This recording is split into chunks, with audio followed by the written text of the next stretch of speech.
Amigos, saludos para todos. Es una bendición llegar hasta usted con el comentario de la lección. Seguimos estudiando Deuteronomio, la verdad presente en este libro. Hemos llegado al estudio número 8. Escoge pues la vida. El texto que tenemos para memorizar, texto central, Deuteronomio 30:19, que dice: A los cielos y a la tierra llamo por testigos hoy contra vosotros, que os he puesto delante la vida y la muerte, la bendición y la maldición. Escoge pues la vida para que viváis tú y tu descendencia.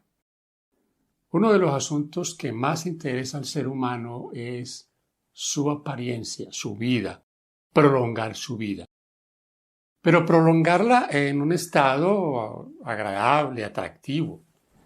De hecho, entonces, usamos muchas cosas: medicamentos, vitaminas, se usan, asuntos cosméticos, cosas para tapar ciertas facciones que ya están perdiendo su brillantez.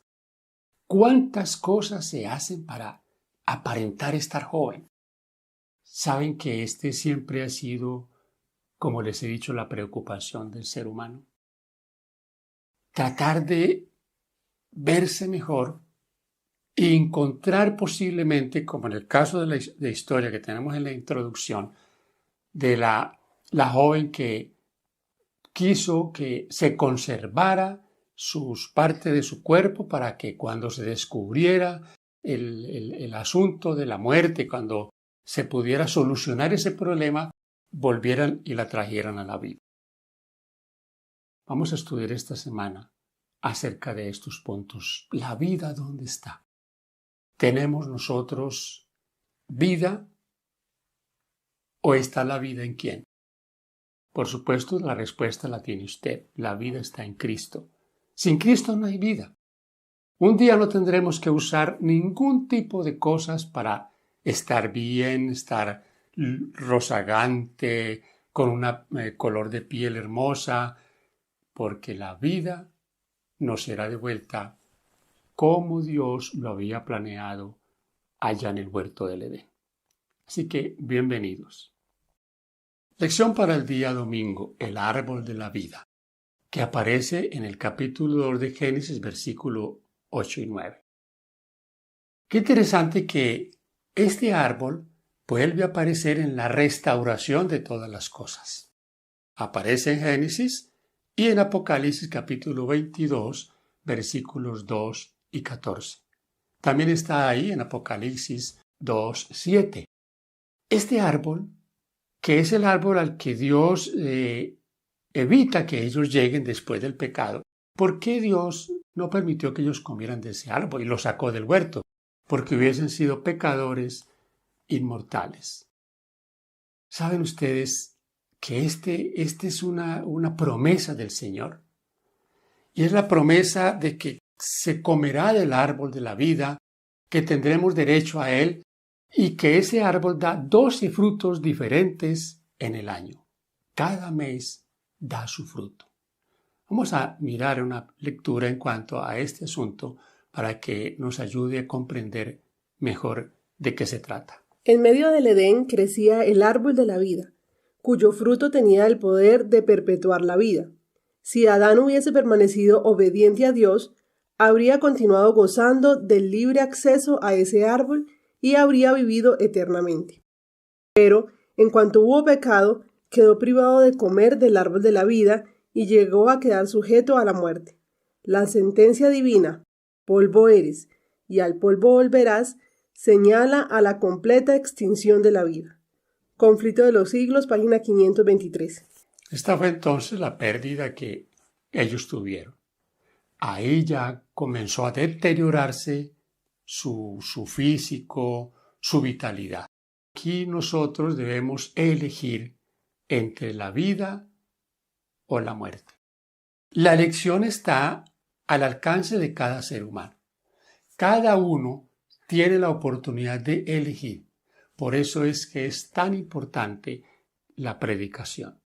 En la predicación, en contar a otros estas cosas que muchos ignoran, les llevará a tener una opción, la opción de elegir la vida y un día participar de estas promesas de Dios. Ahora estudiemos en la lección para el día lunes titulada No hay término medio. Consideremos los siguientes textos. Voy a hacer referencia de ellos, mas no los voy a leer. Juan 3:16. Porque de tal manera amó Dios al mundo que ha dado a su Hijo unigénito, para que todo aquel que en él cree no se pierda, mas tenga vida eterna. Todos conocemos este pasaje. Ahí están las dos opciones. Usted no va a encontrar ahí un punto neutro donde usted diga, me quedo acá. O elige a Jesús y tiene vida, o en su contexto dice, tendrá entonces perdición. Génesis 7, 22 y 23. Allí Dios determina el diluvio. No hubo en el diluvio ningún lugar más donde resguardarse sino el arca. Los que no entraron al arca, ¿qué pasó con ellos? Murieron ahogados, murieron en la destrucción del mundo. No había otro lugar para dónde tomar. Veamos ahora Romanos 6:23. Porque la paga del pecado es muerte. ¿A qué muerte se está refiriendo allí? No a la muerte que hoy vemos, la muerte natural. Se está refiriendo a la muerte segunda. Pero el texto no queda allí. Dice la siguiente parte, mas la dádiva de Dios es vida eterna en Cristo Jesús. ¿Cuántas opciones encontramos ahí? 2, vida o muerte. También Pablo en Romanos 8:6 hace una descripción de lo que es carne y espíritu. ¿A quién nosotros damos más alimento? ¿A quién más nutrimos? Si nutrimos a la carne, muerte. Pero si alimentamos al espíritu, entonces vida. ¿Qué dice Juan 5:12? El que tiene al Hijo, tiene la vida. Mas el que no tiene al Hijo de Dios, no tiene la vida. Y termino esta serie de textos con Mateo 7, 24 al 27. Dice allí que es la palabra de Dios la roca donde nosotros debemos sentar nuestros pies. Dice el texto, cualquiera que oye estas palabras, ¿cuáles palabras? Las palabras que están aquí, y las hace, le consideraré a un hombre prudente. La otra opción que nos da allí la palabra de Dios es edificar sobre la arena. ¿Qué pasa con el que edifica sobre la arena? Dice que vendrán las tormentas, vendrán los problemas y su casa se caerá. ¿Dónde está el fundamento entonces en Mateo capítulo 7, versículos 23 al 27? Están en la palabra de Dios, que nos lleva a la vida que es Cristo Jesús. Vale la pena entonces aquí que ahora analicemos un detalle final de esta sección. Cuando usted oye hablar del infierno eterno, donde se van a quemar por la eternidad los pecadores, ¿qué concepto se viene en su mente de Dios? Estamos hablando de que no habrá ya más esperanza. Por lo tanto, tampoco habrán ya dos opciones. El hombre habrá ido a la perdición. Pero cuando usted, y no sé si hablo con alguien que está enseñando estas cosas, que habrá un infierno que arderá eternamente donde se quemarán los pecadores, cuando usted oye eso, en su mente debe quedar una distorsión del carácter de Dios. Porque ese Dios al que se presenta de esa manera es un Dios cruel, vengativo, es un Dios tirano. Y ese no es el Dios de la Biblia.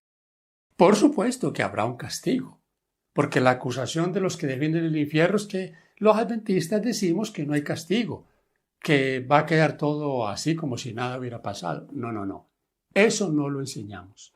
Habrá un castigo. Habrá también un fuego devorador, consumidor.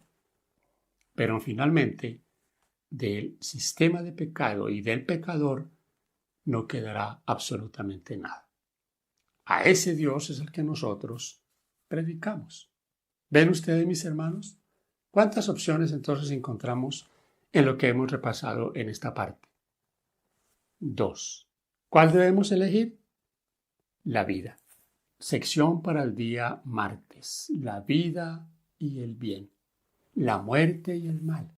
La obediencia y la desobediencia. Vamos a leer una parte de Deuteronomio para que veamos de qué se trata. Deuteronomio 30, 15 al 20. ¿Qué nos dice esta parte de la palabra de Dios? Mira, yo he puesto delante de ti hoy la vida y el bien, la muerte y el mal, porque yo te mando hoy que ames a Jehová tu Dios, que andes en sus caminos y guardes sus mandamientos, sus estatutos y sus decretos, para que vivas y seas multiplicado, y Jehová tu Dios te bendiga en la tierra a la cual entras para tomar posesión de ella. Mas si tu corazón se apartare y no oyeres, y te dejares extraviar, y te inclinares a dioses ajenos y les sirvieres, yo os protesto hoy que de cierto pereceréis. No prolongaréis vuestros días sobre la tierra a donde vais, pasando el Jordán para entrar en posesión de ella. A los cielos y a la tierra llamo por testigos hoy contra vosotros, que os he puesto delante la vida y la muerte, la bendición y la maldición.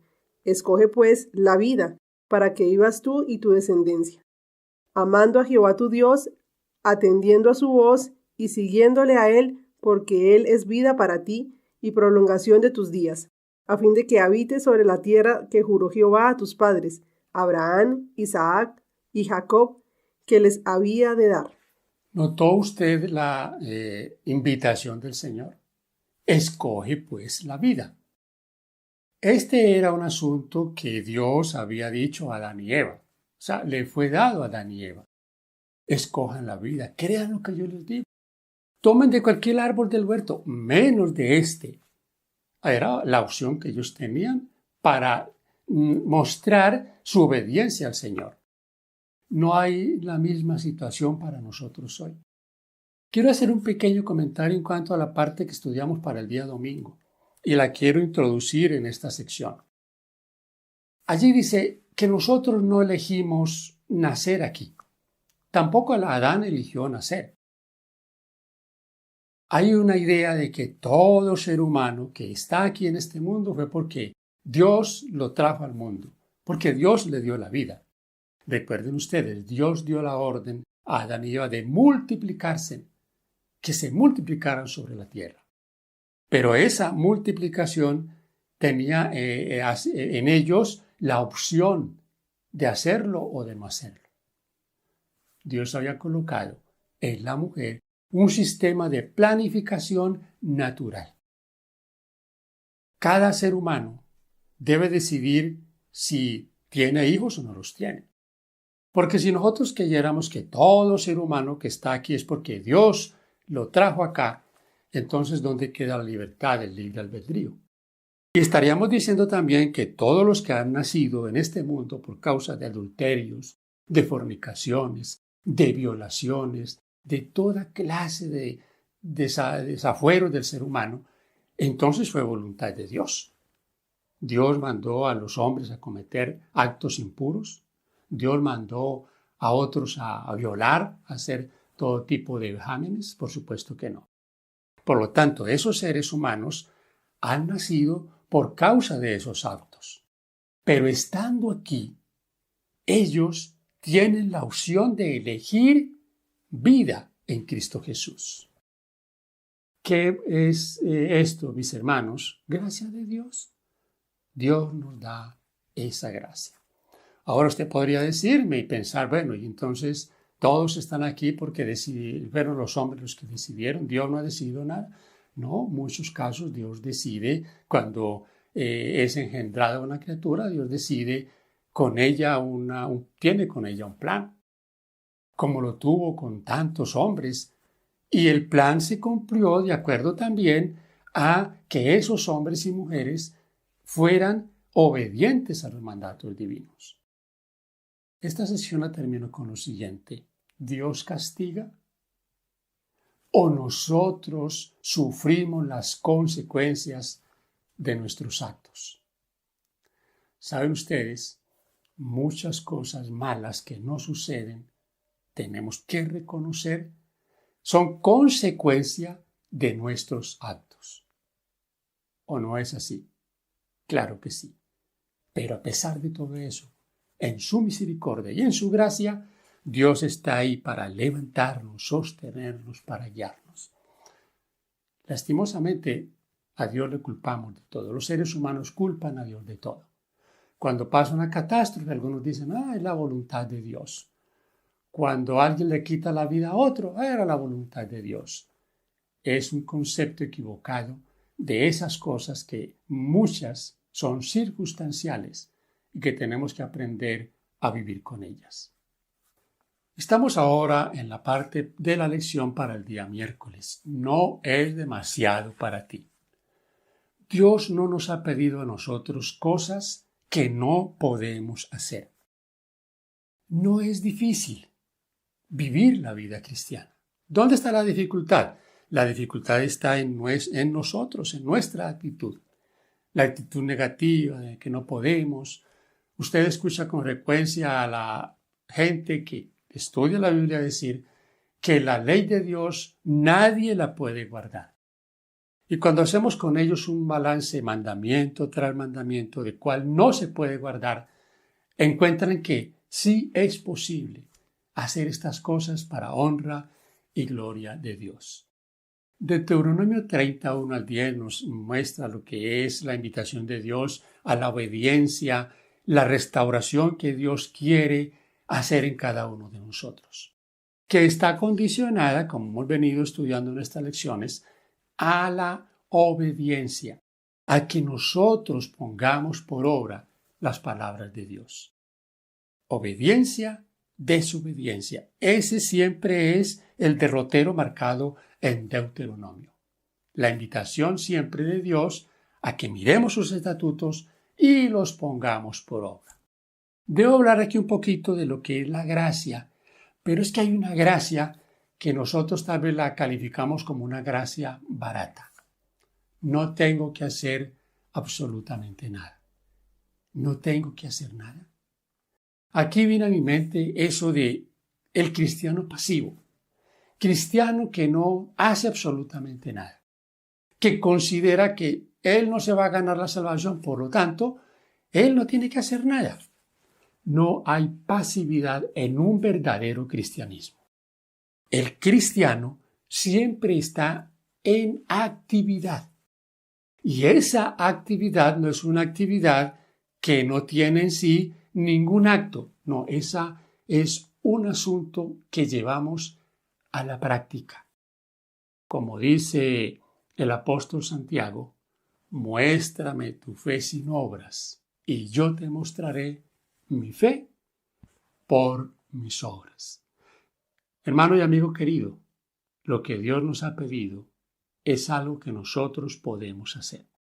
Dios nunca nos ha pedido que tenemos que volar. Imagínate que Dios te pidiera que tienes que volar. ¿Cómo vas a volar? Tú, naturalmente, pararte en el patio de tu casa y salir volando. Dios no nos ha pedido que tenemos que hacer cosas totalmente imposibles. No, Dios lo que nos ha pedido está a nuestro alcance. Lo podemos poner en obra, ejecutarlo para honra y gloria del Creador. No es demasiado difícil. Hermanos, hemos llegado a la parte final de nuestro comentario de la lección de esta semana.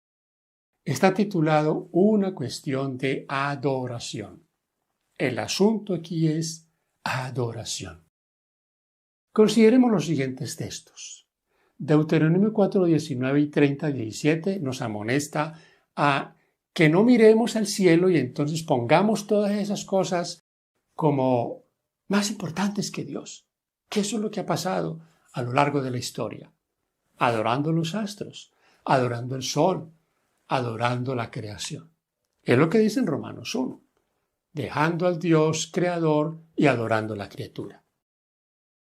Deuteronomio 8, 19 y 11, 16, entonces viene ahora mencionándonos el asunto de inclinarse delante de objetos.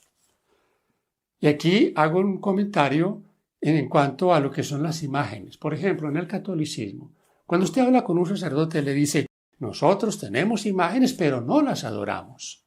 El texto que les he mencionado, Deuteronomio 8, 19 y 11 y 17, dice, no te inclinarás. Si usted se para en la puerta de un templo católico, va a encontrar que la mayoría de los que entran a estos lugares se inclinan delante de esas imágenes. Inclinarse es adorar.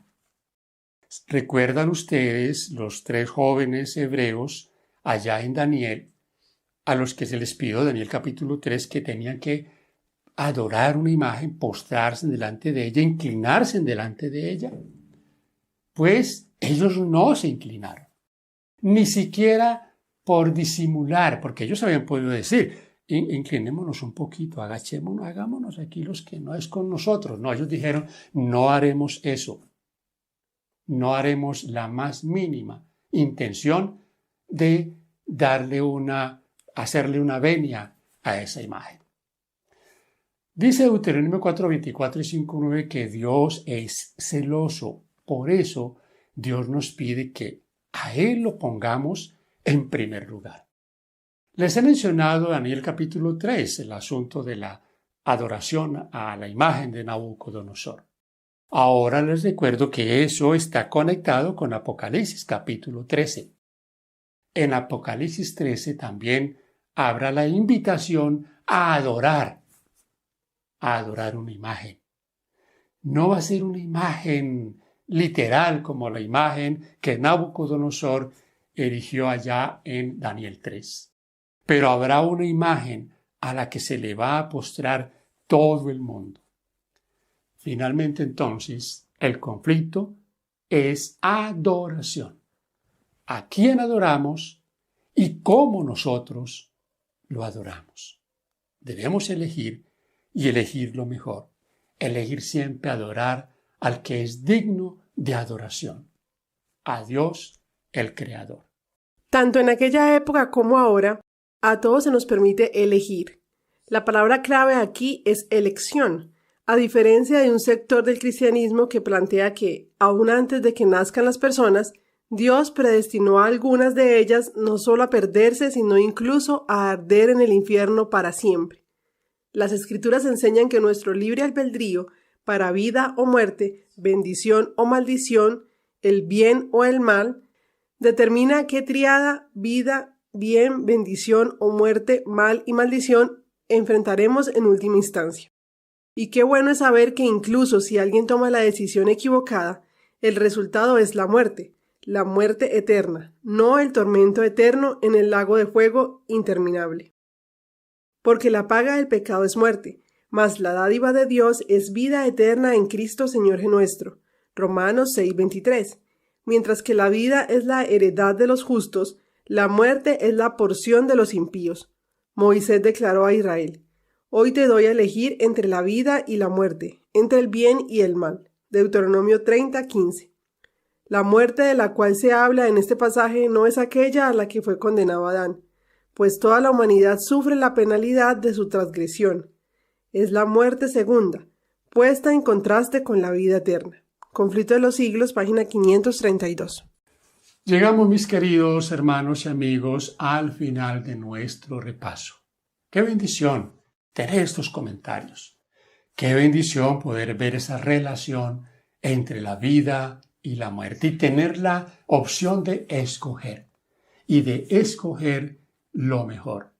Escoger estar de parte de la justicia, estar de parte del Salvador. Bendiciones para todos. Gracias por compartir. Gracias por comentar. Sus comentarios para nosotros son valiosos. Todos los estamos viendo, los estamos leyendo y también haremos todo lo posible por contestarles a sus inquietudes.